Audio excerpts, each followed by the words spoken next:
New York নগরের নবনির্বাচিত mayor Zohran Mamdani দায়িত্ব গ্রহণের প্রথম দিনেই এক তাৎপর্যপূর্ণ সিদ্ধান্ত নিয়েছেন।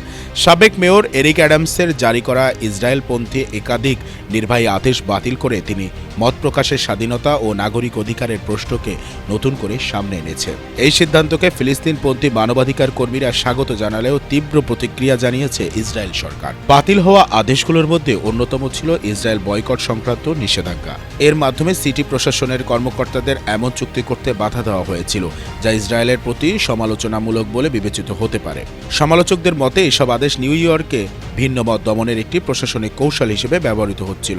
এছাড়া ইন্টারন্যাশনাল হলোকাস্ট রিমেমব্রেন্স অ্যালায়েন্সের বিতর্কিত ইহুদি বিদ্বেষ সংজ্ঞা গ্রহণ সংক্রান্ত আদেশও বাতিল করেছেন মামদানি।